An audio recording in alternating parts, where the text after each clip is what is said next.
All right, everybody, here it's the Bill's 9-Minute Phill-Up. It is 10 o'clock in the morning, or just a little bit after 10 o'clock in the morning. Hopefully, everybody's off to a great start today. I want to thank everybody for yesterday stopping by and making some comments, talking about the different things we talked about. One was lipstick. Yes, indeed. And first, before we get to the lipstick, I want to mention that we are sponsored by Valley Converting. Can't thank them enough. If you're looking to recycle paper, give a book a new life. If you're looking to maybe get rid of some tax records, maybe get some rid of medical records that you no longer need to keep and store, take them to Valley Converting. They do a great job. Keep it all private, and then it goes into the beater. As I mentioned, it's like an above-ground pool. I've seen it a number of times. Throw the box in there, paper products in there, and the beater just goes around. It goes around. It goes around. It goes around. It goes around. Now all of a sudden it's pulp. So, and it just you'll see the just sink right into it and becomes, and then they turn it into cardboard, paper, all kinds of stuff. So, anyways, so want to thank Valley Converting for being a part of the show, for being a sponsor. Want to thank you guys for stopping by. And it is Monday, or it's Tuesday now. But yesterday we talked about lipstick, and why do I bring this up? Because yesterday was National Lipstick Day, and we learned back in 1770. British Parliament decided that lipstick would be banned because it was a trick by women to get men to marry them. Not sure what was going on back in 1770 in the British Parliament, but it seems like it would take more than just lipstick to get someone to marry you, but apparently not. It was just a lipstick, and they said it was almost witchcraft. The whole lipstick situation. It was devilish. Well, today, one of the big stories of the day, Chipotle. How about this? Everyone from the 1770 British Parliament would be rolling over in their graves, or maybe they are rolling over in their graves, because we have this. This is real news, not fake news. Real news. Here we go. And here we go. Karen, welcome. Karen, how are you? Hopefully you had a good weekend. I know it's Tuesday, but that's okay. We're always thinking about the weekend. Diane, hello. Hopefully you're having a great day. Well, I got you laughing, so that's a good thing. So anyways, the lipstick. So 1770. Now remember, women are tricking men back in 1770 with a lipstick. Now the Mexican grill chain Chipotle has announced it's coming out with its first ever beauty product.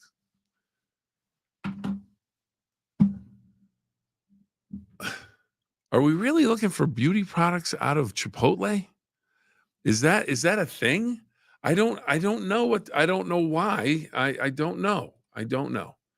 Oh, Karen had a good weekend. Hopefully you watched some Olympics. Hopefully some good weather, I thought, over the weekend. It's getting a little hot and humid now, but the weather was great. So Karen, hopefully you had a good day. Karen, we're still working on it. We're still working on the field trip to Cambridge. We got to come up with a date to announce that. So we have to put our thinking caps on, figure out when we're all going to Cambridge to test the Galaxy or Wally Pizza, who's got the better pizza. And then we have to go to the ice cream store or pie shop, or whatever the best dessert store is. So anyways, back to the lipstick. So Chipotle decides they're collaborating with viral TikTok makeup brand Wonder Skin. Yep. They are going to release a lip stain, a guac lip stain. Karen is ready for the field trip. She's ready to go. So they're going to release a lip stain called Lipotle. I don't know if I'm saying that right, but it's an odd word to say. Basically, now this thing, we saw it in the news. You put it on your lips and it's green. It's like guac color. But then it peels off. I guess that's what lip stains do. It peels off and it's like a pinkish color. Not a dark pink or a really bright pink, just kind of like a muted pink. I don't know if I feel like I should be doing fashion design. The muted pink. So anyways, how about now? I don't know. Somebody help me out. $29? Is that a lot? I have no idea. I have not purchased lipstick for my wife or my daughter or anybody else. I haven't bought any for myself, so I don't know what the price is. Karen says, no way. Sounds ridiculous in my opinion. It looked a bit ridiculous, but it was kind of cool. I actually liked the green more than I did the pink. Now Amanda and Addison during the show, they said, "Oh, it looks nice." I thought the green was it just kind of popped, popped on the screen. Sterling, is anyone under the impression that men didn't wear makeup back in the 1700s? Oh, they definitely did. They definitely did. They had the wigs, and then they had the powder and everything else. Yeah, so I don't know what they were doing back in the 1700s, but it was a devilish trick by women to get men to marry them. The lipstick. So, anyways, back to Chipotle. I said I wonder if it tastes like guacamole, like if there's a taste to the stain at all. I don't know, but it had the green, so you peel that off, and then it was the pink color. But I just thought it was interesting, especially the day after we did National Lipstick Day, where we found out that back in the day, they were not happy about the lipstick. They were not happy about the lipstick. So anyways, that's enough about lipstick. We have some other days to talk about. Now, I thought this was kind of interesting. Let's change gears a little bit let's do this one first. So I looked through the national days. Go climb a mountain day. Really, you're thinking, all right, they want me to go climb a mountain for national. You think that's what it is? Well, no, it's just about overcoming hurdles in your own life. So if you have something to do, maybe you have a room to clean, car to wash, bills to pay, or I want to lose 10 pounds, I want to lose 15 pounds, I want to go on a trip, I want to try and parachute, I want to go in a kayak, I want to go on a canoe ride, I want to go on a picnic, whatever it is. I want to overcome my fear of heights, I want to overcome my fear of spiders. Whatever it is, it's go climb a mountain day. So you overcome personal fears, personal mountains is what they're calling it. National Whistleblower Day, the Founding Fathers said this is the day that it's okay to not necessarily celebrate, but to give backup to people that have called other people out on fraud, abuse, waste, focus. The Founding Fathers said, you know what? It's okay to do that. We need that. All right. Now, before we get into my favorite day of the National Day, because we always talk about that stuff, the Olympics yesterday. I mean, come on. How good was that? Now, everybody knows if you're tuning into the 9-Minute Phill-Up, I've warned everybody for 2 weeks, it's Olympic City. So the Olympics, of course, you can catch them on WTOV9 all afternoon. And today, the women's gymnastics team will go for gold in Paris. They are the heavy favorite to win. And anytime you have Simone Biles on there, Jordan Childs on there, just to name a couple, just sensational. Snoop Dogg's going to be there. Snoop's going to be there. Snoop's been everywhere at the Olympics. He's managed to make it to every venue, I think. So Snoop will be there cheering on the U.S. women. Yesterday, it was the United States men. And in my house, watching with my son Ian, who just kept making fun of me, because every guy that went on the pommel horse, we saw basically the last couple of floor exercises. Then we saw the pommel horse. Every time someone would go, and if they nailed something at the end, he'd go, "Are you crying? You look like you're crying over there." I'm like, okay, maybe I was. I get a little emotional. I said it today on the news. And this is what I love about the Olympics. This is what I love about sports. This is what I love about competition is you can see it right in front of you. Now, there may be great professors. There may be great pilots. There may be great writers. The writers you can read. You can read the great writers. So you can see what a great artist does. You can see that. But Olympic competition, sports, it happens right now, and it's right in front of you. And whether you like sports or not, you get to see greatness on an Olympic level. It is the best of the best that have practiced an entire lifetime to get to that moment. And whether it's a golfer, a javelin thrower, it's for that event, for that moment, it's fantastic. And when people achieve, and it doesn't matter, for me, it doesn't matter. I mean, now I'm rooting for the USA all the way. So USA, I'm all about it. But you see other countries, and I mentioned this the other day, the 400 IM swum by Léon Marchand of France, and I'm not sure if I said his name exactly correct, but he was sensational. The entire city of Paris, the entire country of France was on their feet cheering him on. And you could hear it. Every stroke in the breaststroke would come up. You just hear this cheer. His cheer. He talked about it afterwards. That is greatness right in front of us. That is the moment that we need to remember, when we need to remember how you achieve as a human being in different things. It's like, I want to be a pilot. I want to be a swimmer. I want to be an astronaut. It allows us to know that we have an opportunity to be great in whatever we choose to do. And that is just, I think that's just magical. So yesterday, the U.S. men's gymnastic team, they won the bronze medal. They didn't win the gold. They're not the best in the world. No. China and Japan, they were the top two. Actually, Japan was. China kind of blew it in their last event with some falls off the high bar. But the U.S. men, they've only medaled 3 times in the last 20 Olympics. So they had an opportunity to get a medal. And Stephen, okay, I'm going to say this name wrong again, but let's give it a shot. Nadorczyk. I think that's how you say it. But Big Steve. We're going to call him Big Steve from now on. That's what anybody's going to call him. He goes back to Penn State where he went to college. You can say, hey, Big Steve, how's that bronze medal? Let's go. He had one job to do. Well, I think we got Karen. Karen may have made another comment. I got to make sure we get that. All right, Karen. Great results. U.S. doing great. Absolutely. And get ready. We're going to talk cheesecake in a little bit. So if you have any secret recipes, we're going to talk about that. But Big Steve from Penn State, he makes the Olympic team. He had one thing to do: pommel horse. That's it. He's not doing floor exercise. He's not doing the vault. He is not doing the parallel bars, which actually just looks really painful when you land on your arms and all that stuff. One job to do.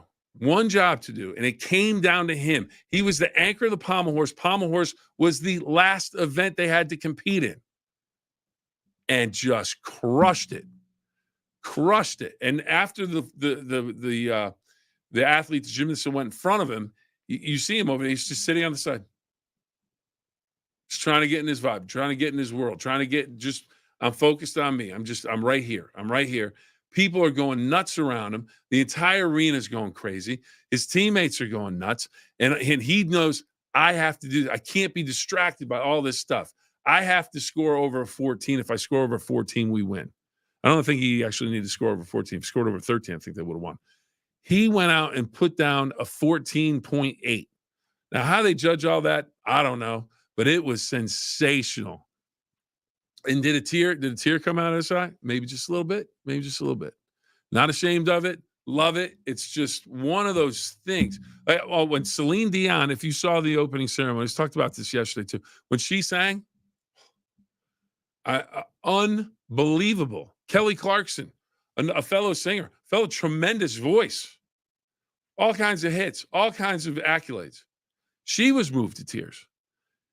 It's that moment. And then you look at the backdrop. She's on the Eiffel Tower with a grand piano. How do you even get a grand piano on the Eiffel Tower? But it's up there. And she was up there, and she's going through neurological problems. She's having some health issues. Killed it. Greatness. Right in front of us. And it's just, you got to let that wash over you. You really do. Because it's just, if you don't, you're missing out. If you just go through life going, okay, yeah, it was nice. Watch it. It's right there. Mathematician, unless you're in the class and they're showing you how to do it, and then you just kind of go, wow, can't figure that out. But who runs it? It's very simple stuff, but it's still greatness in the effort that everyone put into it. But yesterday, Big Steve, as we're going to call him from now on, just absolutely clutched up. It was fantastic. Producer extraordinaire, Jordan, out of the News 9 Digital Studios, which we actually like to call the Nacho Man Digital Studios after Don Sloan, our fearless leader. Yes, that was great. First medal for men's gymnastics since 2008. And Jordan Green, he killed it. It was absolutely sensational. It was just one of those moments. So anyways, he gets a bronze medal. We are well into overtime now. We're 7 minutes into overtime. You know what? And I'm getting a little hungry. So before we get into our next thing, what we need to do is hear from Valley Converting, because they're going to tell us all about their greatness, their ability to help you out with your paper situation. So here you go. Every piece of paper has a story. What if that story didn't end when you were done with it? At Valley Converting, we turn your old paper products into recycled paperboard, continuing the story.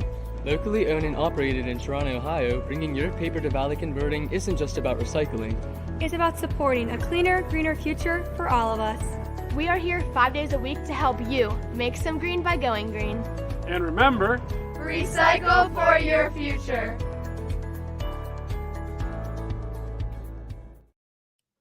So anyways, back to this. So anyways, Big Steve, Big Steve comes up big. The whole U.S. men's team does. The women go today. It's going to be fantastic.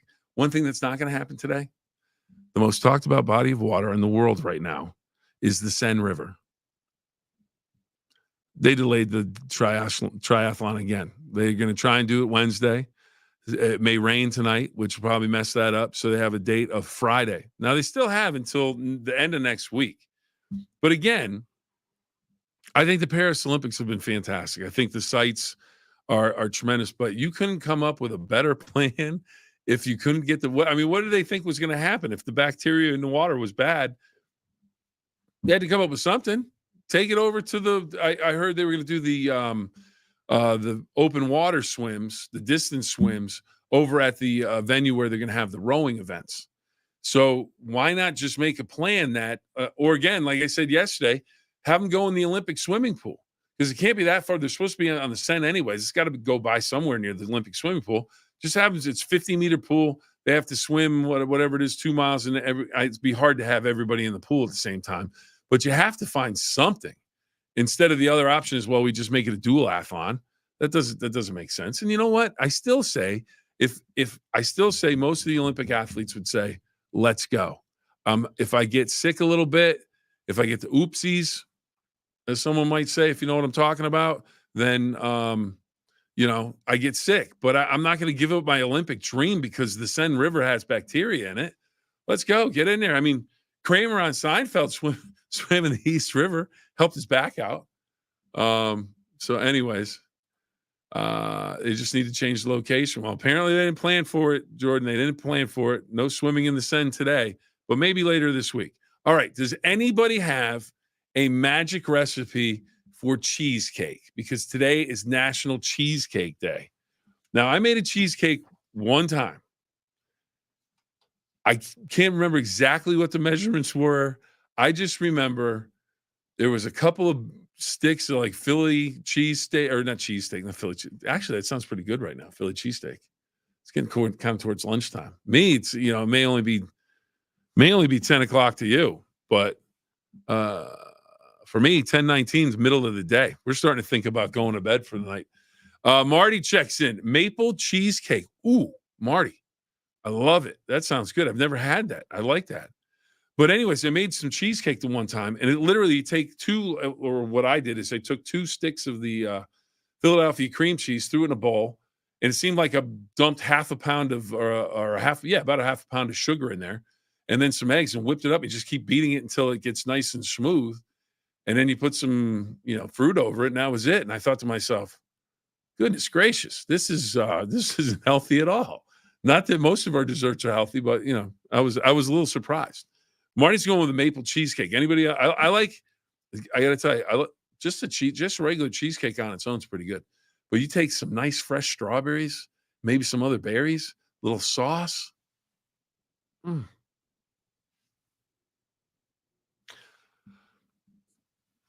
sure I can go on. It's that good. Really, it's that good. Okay, well, wait, Marty's checking in. Marty's checking in.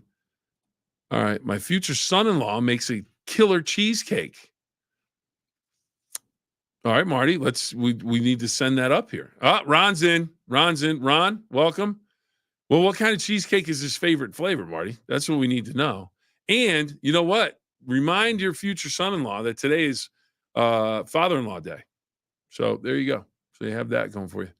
Ron checking in with blueberry whipped cream cheesecake. All right. I like some blueberries on cheesecake. The little variety of like a strawberry, little couple strawberries, maybe little blueberries. Always good. Ooh, cherry cheesecake. Cherry cheesecake, Karen. Good call. All right. D, I think Cheesecake Factory is the best. I got to be honest with you. I've had some cheesecake from the Cheesecake Factory. It was excellent, but I haven't had it that many times. I think I need to maybe make a venture. Maybe that could be a part of our field trip. I don't know if Cambridge has a Cheesecake Factory. I don't think so, but let's see. Karen, my niece makes an awesome pumpkin cheesecake. If Jeff Exline were watching and he's not here, he's got the day off, he would go crazy over some pumpkin cheesecake. So Karen, maybe when we do our field trip to Cambridge to find out about Galaxy Pizza and Wally Pizza, who's got the best, maybe your niece could make some awesome pumpkin cheesecake for dessert. That might be something we could do because we're trying to figure out what's the best ice cream there as well. So, I mean, we might have 100 people going, but we need to pick a date. Pecan pie cheesecake. Ron, I've never actually heard of pecan pie. I guess you can make cheesecake any way you want. All right, Marty is in, and this might be the last call right here. Marty says, pizza, ice cream, and cheesecake, let's go. The field trip is on. Karen says she might. This is going to be big. This is going to be awesome. We just need to pick a date. Do we want to do a weekend day or we want to do something during the week? Pardon me. Oh, wait, I can slide.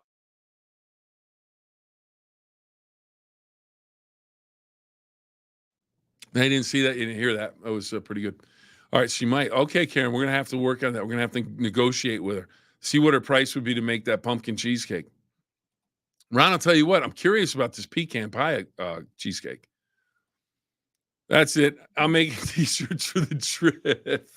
Okay, Marty.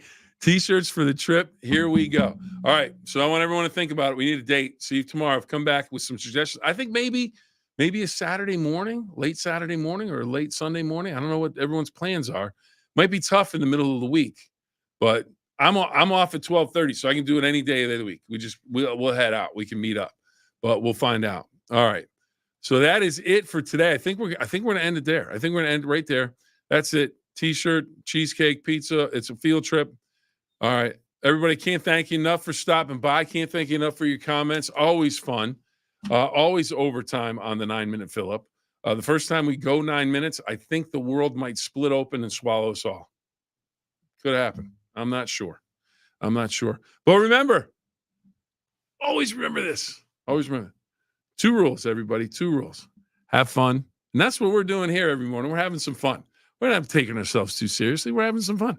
So 2 rules. Have fun and always try your best. And there, Jordan chimed in. People are sneaking in some comments late. We gotta do Monday or we gotta do midday. Yeah, no, after midday. We could leave after midday. Jordan makes mid. Oh, that's right. All right. See, Jordan always. This is why Jordan is producer extraordinaire. She's reminding me to remind everybody today. When you decide to sit down and you're thinking, what do I want to watch from noon to 12:30? I want to watch midday. Well, where's midday on WTOV9? It's not there. It's on Fox 9 this week because of the Olympic coverage. So there'll be Olympic stuff going on, but I guarantee you nothing will be finalized in that first half hour of the coverage. So tune over to Fox 9, check it out. Maybe we get a commercial break, go back over to the Olympics, and then you come back. You just kind of switch back and forth for a half hour. But it's going to be on Fox 9 today, as will News 9 Live at 5. So because of the Olympic coverage. So anyways, Jordan, thank you for keeping me on track. And again, everybody, 2 rules. Have fun and always try your best. Have a great rest of your Tuesday. We'll see you here tomorrow. And again, thank you very much to Valley Converting for letting us bring this to you. We greatly appreciate it. Have a good one, everybody.